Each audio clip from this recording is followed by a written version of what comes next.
ಚಿಕ್ಕಬಳ್ಳಾಪುರ ನಗರಸಭೆಗೆ ಅಂಗಡಿ ಮಳಿಗೆಗಳು ಬಹಿರಂಗ ಹರಾಜು ಪ್ರಕಟಣೆಯನ್ನು ನಾವು ನಗರಸಭೆ ವತಿಯಿಂದ ಪ್ರಕಟಣೆ ಮಾಡಿರ್ತೀವಿ. ದಿನಾಂಕ 5/4/2025 ಒಂದು ಹರಾಜು 98 ಅಂಗಡಿಗಳ ಹರಾಜನ್ನು ನಾವು ಪ್ರಕಟಣೆ ಮಾಡಿರ್ತೀವಿ. ದಿನಾಂಕ 19/7/2019 ಸರ್ಕಾರ ಅಧೀನ ಕಾರ್ಯದರ್ಶಿಗಳು ನಗರಾಭಿವೃದ್ಧಿ ಇಲಾಖೆ ಪೌರಾಡಳಿತ ಅವರು ಒಂದು ಪತ್ರ ಆದೇಶ ಮಾಡಿರ್ತಾರೆ. ಹಾಗೆ ದಿನಾಂಕ 11/4/11/2022 ಮಾನ್ಯ ಜಿಲ್ಲಾಧಿಕಾರಿಗಳು ಅವರು ಕೂಡ ಒಂದು ಆದೇಶ ಮಾಡಿರ್ತಾರೆ. ಮತ್ತು ದಿನಾಂಕ 2/14/2025 ರಂತೆ ಮಾಸಿಕ ಬಾಡಿಗೆ ಮೊತ್ತವನ್ನು ಬಹಿರಂಗ ಹರಾಜು ಮೂಲಕ ವಿಲೇವಾರಿ ಮಾಡಲು ಒಂದು ಹರಾಜು ಪ್ರಕ್ರಿಯೆಯನ್ನು ಮಾಡಿಕೊಂಡಿರ್ತೀವಿ. ಅದೇ ರೀತಿ ದಿನಾಂಕ 5/4/25 ಶನಿವಾರ ಬೆಳಗ್ಗೆ 11 ಗಂಟೆಗೆ ನಗರಸಭೆ ಆವರಣದಲ್ಲಿ ಒಂದು ಬಹಿರಂಗ ಹರಾಜು ಒಂದು ಪ್ರಕ್ರಿಯೆಯನ್ನು ನಾವು ಪ್ರಾರಂಭ ಮಾಡ್ತೀವಿ. ಏನು ಮಾನ್ಯ ಎಲ್ಲ ನಗರಸಭೆ ಎಲ್ಲ ಸದಸ್ಯರು ಮತ್ತು ನಗರಸಭೆ ಪೌರಾಯುಕ್ತರು ಮತ್ತು ಎಲ್ಲ ಸಿಬ್ಬಂದಿ ವರ್ಗ ಅವತ್ತು ಬಹಿರಂಗ ಹರಾಜು ನಡೆಸಲು ಒಂದು ಪ್ರಕ್ರಿಯೆಯನ್ನು ಶುರು ಮಾಡಿರ್ತೀವಿ. ಮತ್ತು ಇವತ್ತು ನಮಗೆ ಒಂದು ಕಾಂಪ್ಲೆಕ್ಸ್ ಬಂದು 1 ರಿಂದ 8 ಅಂಗಡಿಗಳು ಬರ್ತೈತೆ. ಮತ್ತು ಇನ್ನೊಂದು ಒಂದು ಬಂದು ಬಹಿರಂಗ ಹರಾಜು ಬ್ರಾಂಚ್ ಆಫೀಸ್ ಕಟ್ಟಡ, ಇದು 8 ಅಂಗಡಿಗಳು ಬರ್ತೈತೆ. ಅದರಲ್ಲಿ ಒಂದು ಹೋಟೆಲ್ ಕೂಡ ಬರುತ್ತೆ. ಎರಡನೇದು ಬಂದು ಸಂತೆ ಮೈದಾನದಲ್ಲಿ ಬಳಿ ಇರುವ ಮಿನಿ ಅಂಗಡಿ ಮಳಿಗೆಗಳು, ಇದು ಬಂದು 41 ಅಂಗಡಿಗಳು ಬರ್ತೈತೆ. ಮತ್ತು ಗಂಗಮ್ಮ ಗುಡಿ ರಸ್ತೆ ಅಂಗಡಿ ಮಳಿಗೆಗಳು, ಇದು 2 ಅಂಗಡಿಗಳು ಬರುತ್ತದೆ. ಮತ್ತು IDSMT ಯೋಜನೆ ಅಡಿಯಲ್ಲಿ ಸಂತೆ ಮೈದಾನದಲ್ಲಿ ಬಳಿ ನಿರ್ಮಿಸಿರುವ ಅಂಗಡಿಗಳು ಮಳಿಗೆಗಳು, ಇದು 48 ಅಂಗಡಿಗಳು ಬರ್ತೈತೆ. ಇದು 98 ಏನು ಅಂಗಡಿಗಳು ಅವತ್ತು ದಿನಾಂಕ 5ನೇ ತಾರೀಕು ಶನಿವಾರ 11 ಗಂಟೆಗೆ ಪ್ರಕ್ರಿಯೆ ಸ್ಟಾರ್ಟ್ ಆಗುತ್ತೆ. ಎಲ್ಲರಿಗೂ ಇದು ಆಹ್ವಾನ ಇರುತ್ತೆ. ಇದು ಅವತ್ತು ಬಂದು ಏನು ಹರಾಜಲ್ಲಿ ಪಾಲ್ಗೊಳ್ಳುವವರು ಇಲ್ಲಿ ಪಾಂಪ್ಲೆಟನ್ನು ನಾವು ಇಶ್ಯೂ ಮಾಡಿದ್ದೀವಿ. ನಾವು ತಮ್ಮ ಮುಖಾಂತರ ಎಲ್ಲ ಸಾರ್ವಜನಿಕರಿಗೆ ಮನವಿ ಮಾಡ್ಕೊತಾ ಇದ್ದೀವಿ. ಹೆಚ್ಚಿನ ಮಾಹಿತಿಗಾಗಿ ನಾವು ನಗರಸಭೆಯಿಂದ ಆಟೋ ಅನೌನ್ಸ್ಮೆಂಟ್ ಮಾಡ್ತಾಯಿದ್ದೀವಿ. ಮಾಧ್ಯಮ ಮತ್ತು ಪತ್ರಿಕಾ ಸ್ನೇಹಿತರ ಮುಖಾಂತರ ತಮಗೆಲ್ಲರಿಗೂ ಏನು ಮಾಹಿತಿಯನ್ನು ರವಾನೆ ಮಾಡ್ತಾಯಿದ್ದೀವಿ. ಮತ್ತು ನಮ್ಮ ವೆಬ್ಸೈಟ್ ನಗರಸಭೆ ವೆಬ್ಸೈಟಲ್ಲೂ ಕೂಡ ನಾವು ಆಲ್ರೆಡಿ ಪ್ರಕಟಣೆ ಮಾಡಿದ್ದೀವಿ. ಎಲ್ಲ ಮುಖಾಂತರ ನಾವು ಸಾರ್ವಜನಿಕರಿಗೆ ಏನು ವ್ಯಾಪಾರಸ್ಥರಿಗೆ ಇದು ಒಂದು ಮಾಹಿತಿ, ಹೆಚ್ಚಿನ ಮಾಹಿತಿ ನೀಡಲು ನಾವು ಎಲ್ಲ ಪ್ರಕ್ರಿಯೆಯನ್ನು ನಾವು ಮಾಡಿಕೊಂಡಿದ್ದೀವಿ. ಇದು ಒಂದು ಇವತ್ತು ಏನು ಪತ್ರಿಕಾ ಹೇಳಿಕೆ ಕರೀಲಿಕ್ಕೆ ಏನಂದರೆ, ಕೆಲವು ಕಾಣದ ಕೈಗಳು ಈ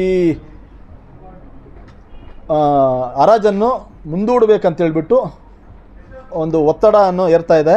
ಅದಕ್ಕೋಸ್ಕರ ಯಾವುದೇ ಕಾರಣಕ್ಕೂ ಈ ಹರಾಜು ಮುಂದಕ್ಕೆ ಹಾಕುವಂಥ ಪ್ರಶ್ನೆಯೇ ಇಲ್ಲ.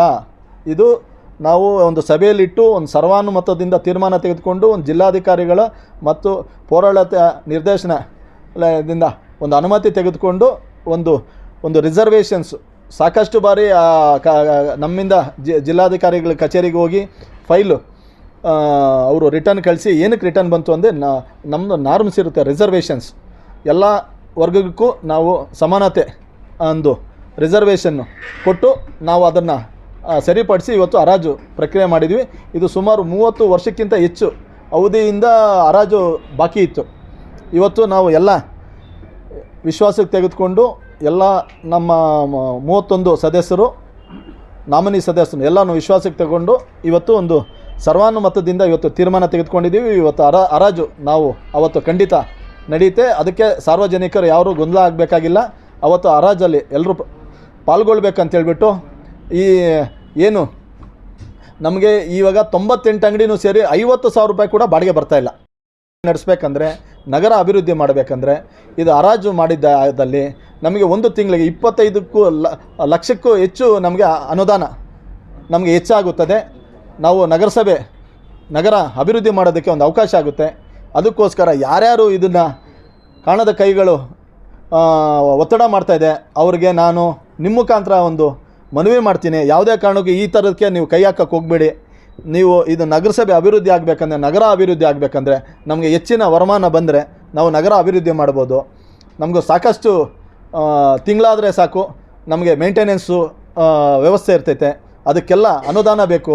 ನಾವು ಸುಮಾರು 2 ವರ್ಷಗಳಿಂದ ರಾಜ್ಯ ಸರ್ಕಾರನ ಎದುರು ನೋಡ್ತಾ ಇದ್ದೀವಿ. ನಮ್ಗೆ ಅನುದಾನಗಳು ಬರ್ತಾಯಿಲ್ಲ. ನಮಗೆ ಅಂತಲ್ಲ, ಇಡೀ ರಾಜ್ಯದಲ್ಲಿ ಎಲ್ಲೂ ಬರ್ತಾಯಿಲ್ಲ ಲೋಕಲ್ ಬಾಡೀಸ್ಗೆ.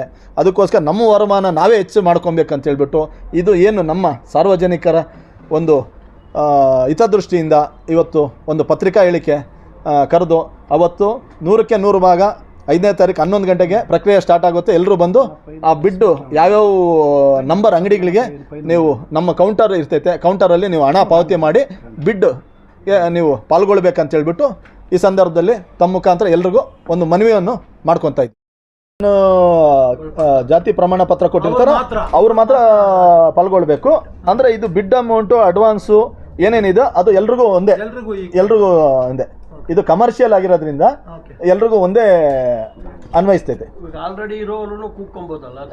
ಈಗ ಇನ್ನೊಂದು ಮಾಹಿತಿ, ಯಾರು ಈಗ ಪ್ರೆಸೆಂಟು ಅಂಗಡಿಗಳಲ್ಲಿ ವ್ಯಾಪಾರ ಮಾಡ್ತಾ ಇದ್ದಾರೆ ಅವರು ಬಿಡ್ಡಲ್ಲಿ ಪಾಲ್ಗೊಳ್ಬೇಕು. ಬಹುಶಃ ಅವ್ರಿಗೇನು ಬಿಡ್ಡಲ್ಲಿ ಆಗಲಿಲ್ಲ ಅಂದಿದ್ದ ಪಕ್ಷದಲ್ಲಿ ಏನು ಬಿಡ್ಡು ಬೇರೆಯವ್ರಿಗೆ ಫೈನಲ್ ಆಗಿರುತ್ತೋ ಅವ್ರಿಗೆ ಅಂಗಡಿ ಸಿಗಬೇಕಂದ್ರೆ ಅವರು ಏನು ಹರಾಜಾಗಿರ್ತೈತೋ ಅದಕ್ಕಿಂತ 5% ಹೆಚ್ಚಿಗೆ ಅವರು ಒಪ್ಪಿಗೆ ಕೊಟ್ಟು ಅವರು ಮತ್ತೆ ಮರು ಕಂಟಿನ್ಯೂ ಆಗ್ಬೋದು.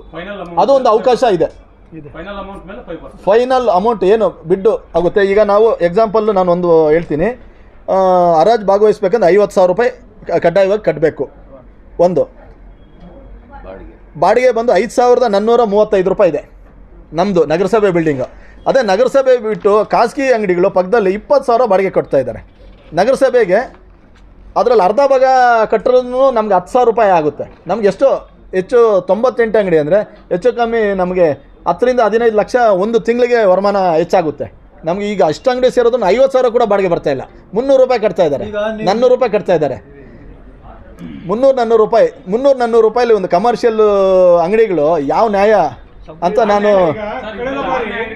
ಈಗ ಇದು ಬಂದು 64,100 ಈಗ 4,500 ಬರ್ತಾ ಇದೆ ಸರ್. ಇದು ಬಂದು ಅಂಗಡಿ ಬಂದು 39 × 40 ಬರ್ತಾ ಇದೆ. ಈಗ 2 ಲಕ್ಷ ಅವ್ರಿಗೆ ಹರಾಜು ಡೆಪಾಸಿಟ್ ಕಟ್ಟಬೇಕು. 2 ಲಕ್ಷ ಡೆಪಾಸಿಟು, 6,41,160 ರೂಪಾಯಿ ಅಡ್ವಾನ್ಸ್ ಪಾವತಿ ಮಾಡಬೇಕು. ಆದಲ್ಲಿ 32,475 ರೂಪಾಯಿ ಇವತ್ತು ಅವ್ರಿಗೆ ಬಾಡಿಗೆ ನಿಗದಿ ಮಾಡಿದೆ. ಇದ್ರ ಮೇಲೆ ಬಿಡ್ಡು ಕೂಗುತ್ತೆ. 32,475 ರೂಪಾಯಿ.